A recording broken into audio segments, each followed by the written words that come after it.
What up, Peoria? You already know we back, man. Appreciate y'all tuning in. This is RapPolitics in conjunction with the Peoria Journal-Star. And of course, you already know we brought to you by Sherman's, where they carry the best in furniture, mattresses and appliances, and they hiring.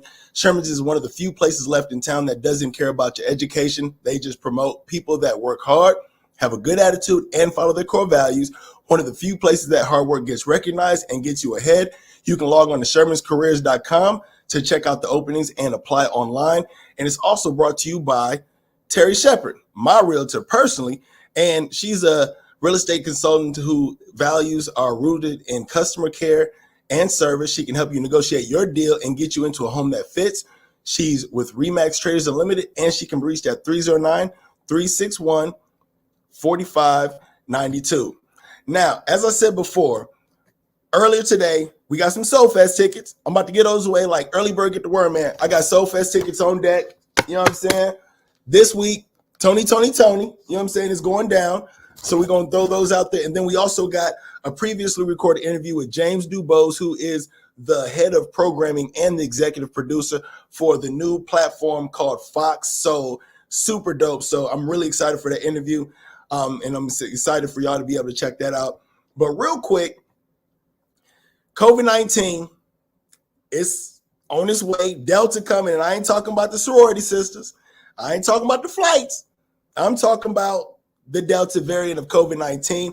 And in fact, as of, I think earlier today or yesterday, Methodist Unity Point also said that they are requiring their employees to take the COVID-19 vaccine. So everybody working at OSF that thought y'all was finna quit and go to Unity Point, it's a written out.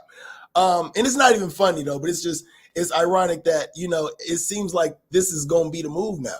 But Unity Point is going to be requiring vaccinations for all their employees before the end of the year. I think it's end of November. So that's just what's going on with that. And then also Rihanna officially is a billionaire worth $1.7 billion. Richer than Beyonce. Richer than actually any other female entertainer other than Oprah. That shows us a couple things. It shows us that Fenty is doing numbers, but it also shows you that album is not coming. That album ain't coming. That album is not coming. It's a wrap on that. It's a wrap. So what we're gonna do is we got the interview with James Dubose, and we're going to get that started ASAP. What up, Karen? I see you. What's happening? But so we're gonna give away some Soulfest tickets. Right fast. And it looked like Karen might be the one that win these joints. Karen, you ready? You ready for these Soulfest tickets? You ready? Look, this is what we're gonna do. This is how we're gonna do it. First question is, who is hosting Vibe Fest? You got it? Who's hosting Vibe Fest? Vibe Fest this Saturday at Soulfest. Who's hosting Vibe Fest? For 2 tickets. I don't know why they this big. Who's hosting Vibe Fest this weekend? 2 tickets. It's 2 people. You said me. That's right. So that's 1 ticket. That's 1. Who else is hosting Vibe Fest? Soulfest tickets. We throwing them out. Who's hosting Vibe Fest on Saturday? A new version of what they do on the Soulfest on the weekend. Who's hosting Vibe Fest? Time ticking.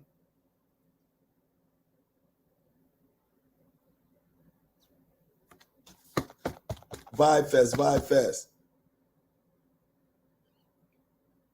Well, look, you want 1 ticket, Karen. I got you. I'm gonna get you. Nope, not Kyle Bright. You want 1 ticket, not Kyle Bright.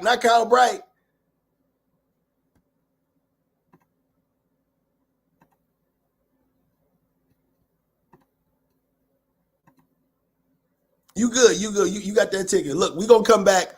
We're gonna come back on the back end with another question so somebody can win tickets to Soulfest. What we're gonna do right now is get into, as I mentioned before, the interview with James Dubose, who is the executive producer and head of programming at Foxo. So check it out, comment, let's get to it. What's up, y'all, man? Welcome to Rap Politics. I am Mark Supreme, and I got a special guest here today. He is an industry executive in entertainment, culture shaper, Black American television producer, ex-NFL player, and now head of programming and executive producer at Foxo. We got James Dubose. What's up, James? I'm good. How you doing, man? Thanks for having me. I appreciate it. Foxo is Black programming targeting Black people. Where did the idea for Foxo come from, and how does this differ from BET?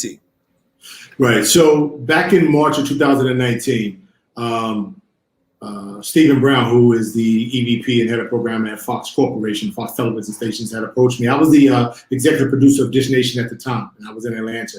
And they had been thinking about doing their first OTT network, and they wanted to make it niche and target a certain community. And so as we talked about real quick, for the people that may not know, OTT means what? It's over-the-top television where you don't need a cable box. As long as you have a Wi-Fi or internet, you can watch anytime you want to on your mobile devices and so forth. So that's what that means. They wanted to start their first one, and they had some focus groups. I understood it, and that they wanted to see what was the best community that they should approach about this.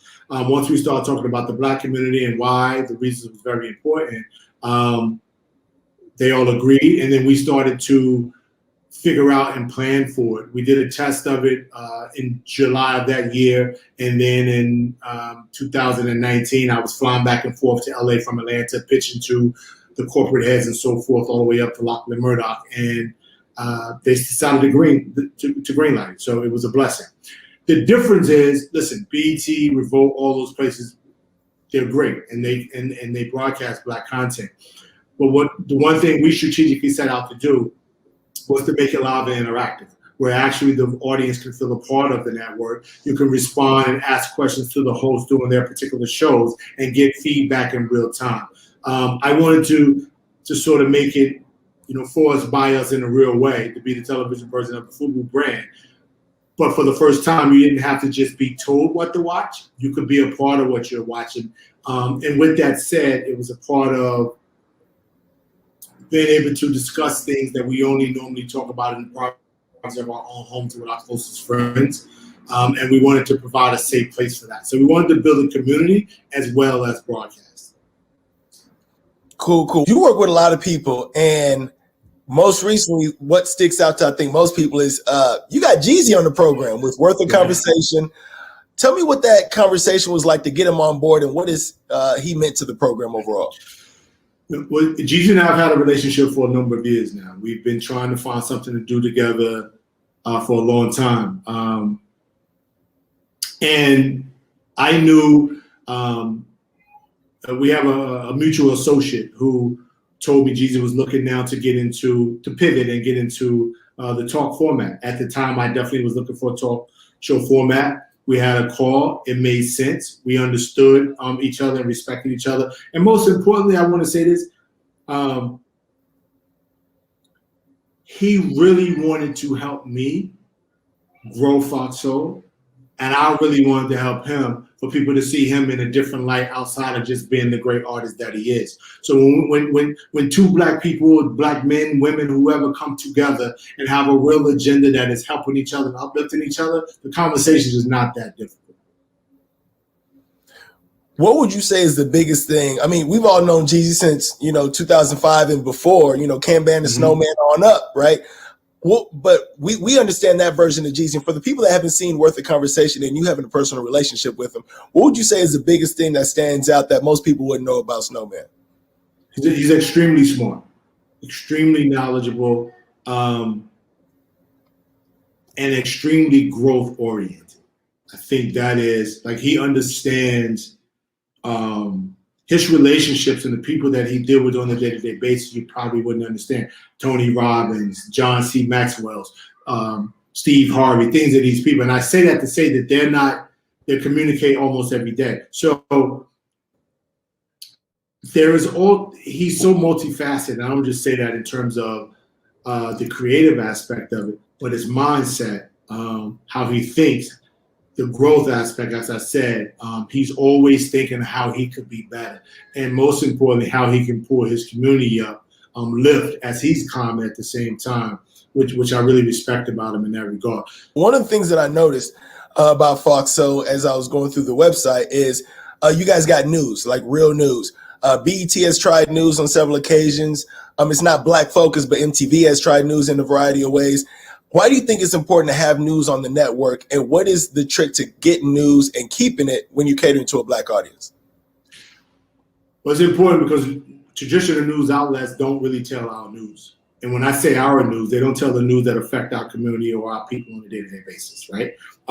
There's not a place to really go to. I think the Black News Channel is doing it now and so forth. But the beauty of what we're doing is we're able to tell it the way we want to tell it from our perspective, with unfiltered, raw, unapologetically black, and not watered down, and give our opinions, not just report the news, but speak about the news, have conversations about the news, and allow our community to do the same thing. I think that's what really sets it apart and makes it a difference. Our news is very important. People want to know the news. They want to know what's going on in the world. They want to know what's going on with black people. And I think we're giving it to them in a raw, unfiltered way that they appreciate.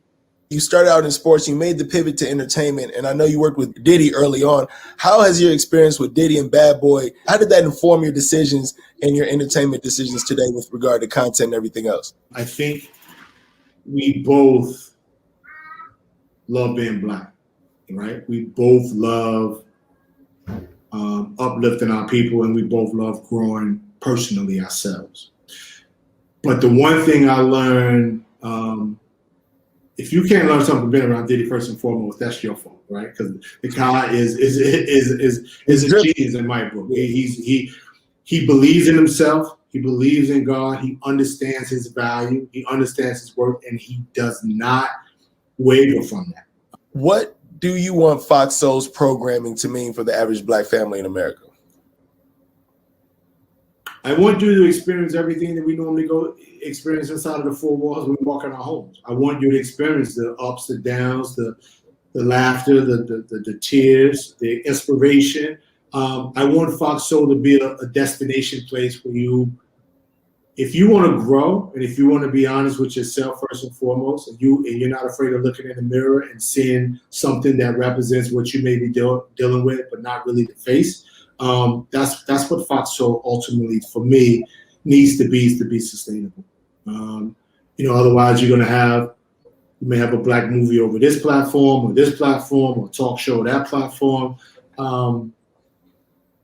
But I want the families to be able to look at that there's something for everybody, that you could actually watch Foxo as a family and not the kids going to one room and the parents going to another room, because it's just different at the time is.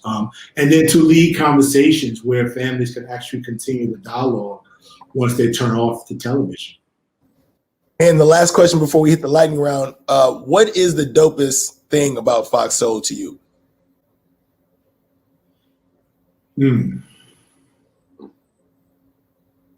To see so many black kings and queens in front and behind the cameras that are making this thing work.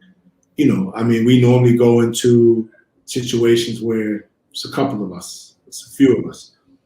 And most importantly, we have decision-making power, right? We're actually making these decisions for ourselves and for our cultures. The dopest thing to me is to get up and go in these Zooms now when we're in the office and to see us, not just worker bees, but decision makers.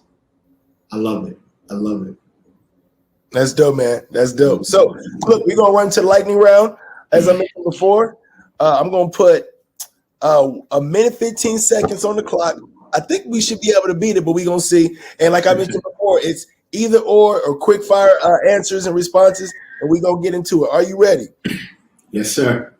Okay. Favorite rapper? Nas. Bentley or Lamb? Either or. Bentley. Worth a Conversation or Book of Sean? Ooh. Depending on the night, man. You put Worth the Conversation. Apple or Android? Apple.